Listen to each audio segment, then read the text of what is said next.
di mana darah akan banyak tumpah di mana-mana, perang akan terjadi di mana-mana, plus musibah-musibah dahsyat rata-rata di seluruh dunia akan menelan nyawa sebanyak-banyaknya. Kelaparan akan melanda seluruh dunia ini.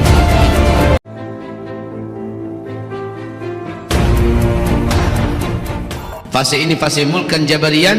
Penguasa-penguasa yang sedang memimpin dunia adalah penguasa-penguasa bertangan besi. Mereka berciri khaskan, kata Rasulullah, jahat kepada Islam dan menzalimi kaum muslimin di seluruh dunia. Inilah fase kita sekarang. Fase kelima, fase penutup nanti, Islam sudah memimpin kembali seluruh dunia secara total 100%. Seluruh dunia dipimpin oleh Islam dan mewujudkan keadilan, kedamaian seadil-adilnya, sedamai-damainya. Fase kelima bagaikan surga dunia, dan fase itu pasti datang karena Allah mengumumkannya dalam Al-Quran surat An-Nur ayat 55 bahwa Islam akan kembali secara pasti memimpin seluruh dunia dengan sistem khilafah ala minhajin nubuwah, kekhalifahan dengan sistem kenabian, dan pusat khilafah itu adalah Baitul Maqdis, Palestina. Demikian janji Allah dan janji Rasulullah sallallahu alaihi wasallam. Nah, untuk kita yang hidup di penghujung fase keempat, apabila ada di antara kita yang meragukan bahwa kita saat ini di akhir zaman, saya ingin mencampakkan dan menghancurkan keraguan itu, Bapak Ibu. Saya ingin datangkan bukti-bukti. Silahkan Bapak Ibu periksa, buka, bacalah, dengarkan baik-baik para alim ulama kita yang berbicara tentang akhir zaman. Bacalah kitab-kitab yang berbicara tentang akhir zaman. Mungkin salah satu kitab yang paling saya rekomendasikan, mudah-mudahan ada yang berdagang di luar, judul kitabnya adalah Ensiklopedia Akhir Zaman. Ini ditulis oleh seorang ulama Palestina yang tinggal di Mesir, namanya Syekh Dr. Muhammad Ahmad Al-Mubayyad. Kitab beliau sangat tebal, judulnya Ensiklopedia Akhir Zaman. Lihat di situ, baca di situ, temukan di situ dalil-dalil tentang hadis fitnah akhir zaman. Ada hadis terbaik, ada hadis pilihan yang telah disortir dan disaring.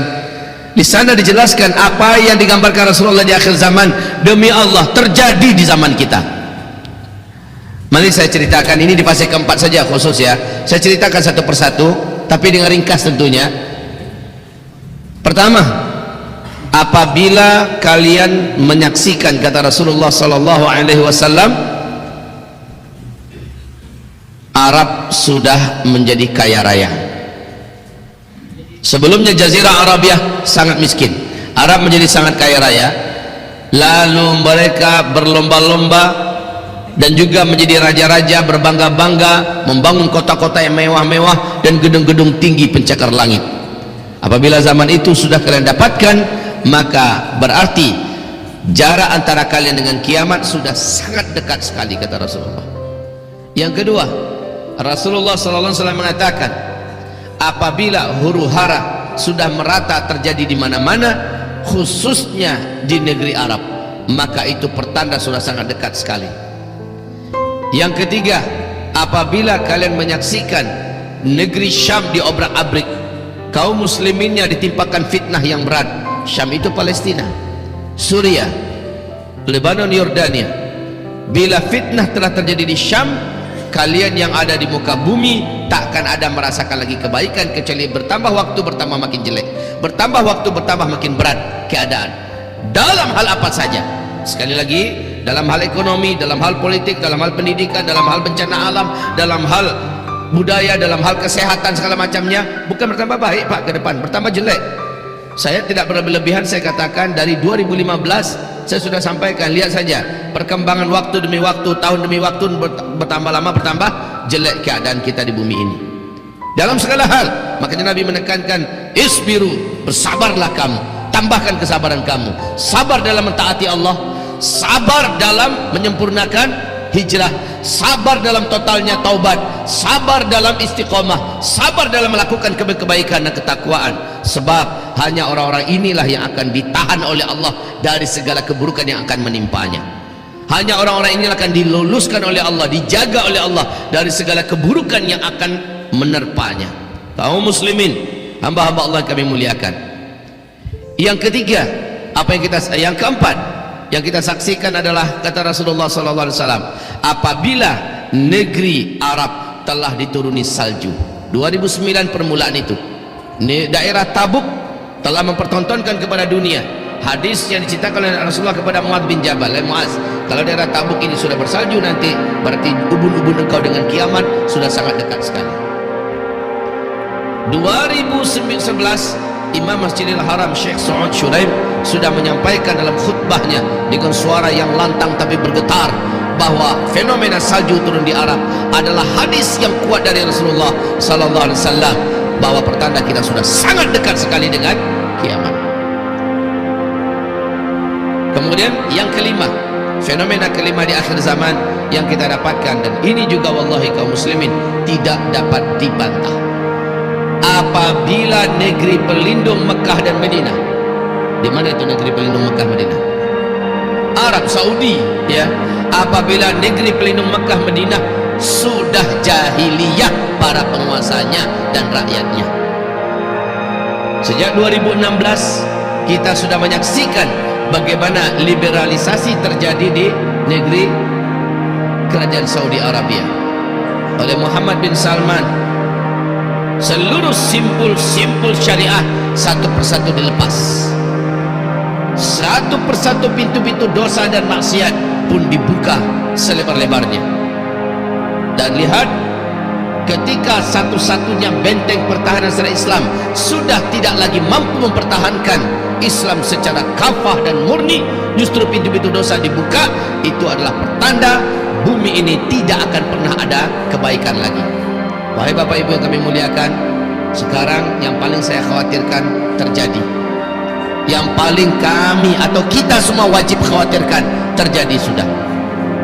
Walaupun kita akan nanti berdoa semoga ini tidak berlangsung panjang, tapi kalau sempat berlangsung panjang maka fix di zaman kita ini kita akan menyaksikan petaka-petaka mengerikan.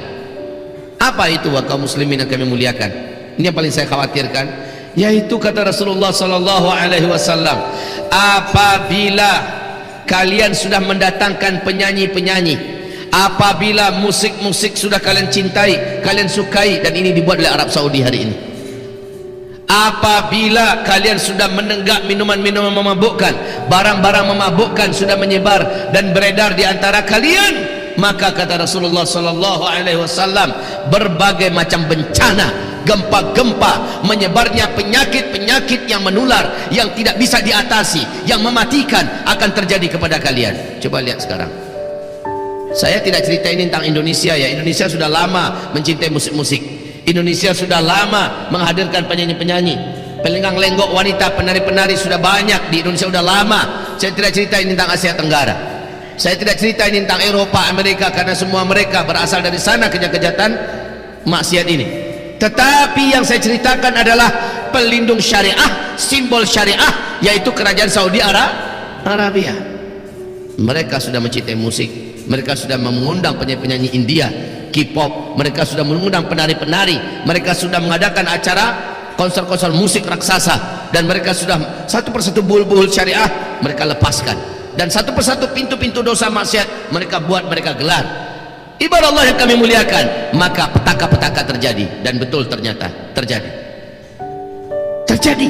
Wahai Bapak Ibu, sejak Januari, dari akhir Desember 2019, Januari, dan fixnya adalah 23 Januari sampai hari ini kaum muslimin, virus novel corona baru yang menggerogoti seluruh dunia berawal dari Cina, dari Wuhan.